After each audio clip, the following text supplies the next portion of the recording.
বিকশিত ভারতের অমৃতকাল প্রধানমন্ত্রী নরেন্দ্র মোদী সেবা সুশাসন এবং গরিব কল্যাণের 11 বছর পূর্তি উপলক্ষে ভারতীয় জনতা পার্টি 35 বিলোনিয়া মণ্ডলের উদ্যোগে বিলোনিয়া পুরাতন টাউন হলে অনুষ্ঠিত হয় বিকশিত ভারত সংকল্প সভা।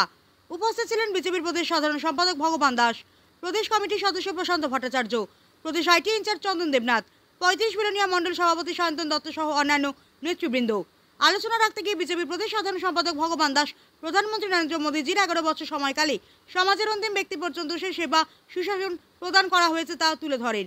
অন্তিম ব্যক্তিকে অন্তর্দয়ের মাধ্যমে কিভাবে উন্নীত করা হয়েছে তার তথ্য তুলে ধরে বলেন, প্রধানমন্ত্রী নরেন্দ্র মোদী যেদিন দেশের প্রধানমন্ত্রী হিসেবে দায়িত্ব নিয়েছিলেন সেদিন থেকে তিনি নিজেকে শাসক না বলে সেবক আখ্যায়িত করেছেন, যা দেশের ইতিহাসে একটি গৌরবময় অধ্যায়। এই দিন বিলোনিয়া মণ্ডলের এই কর্মসূচিতে কার্যকর্তাদের উপস্থিতি ছিল লক্ষণীয়।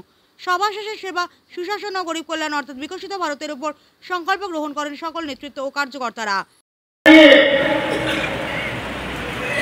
মাননীয় প্রধানমন্ত্রী তথা ভারত সরকার যদি সফলতা তুলে ধরতে চায়, আপনাদের কাছে এত ধৈর্য থাকবে না শোনার মতো, এত সময় আপনাদের কাছে থাকবে না শোনার মতো। আমার পক্ষে বলা সম্ভব হবে না।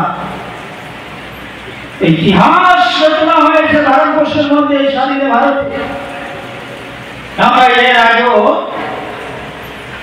অনেক প্রধানমন্ত্রী আমরা পেয়েছি।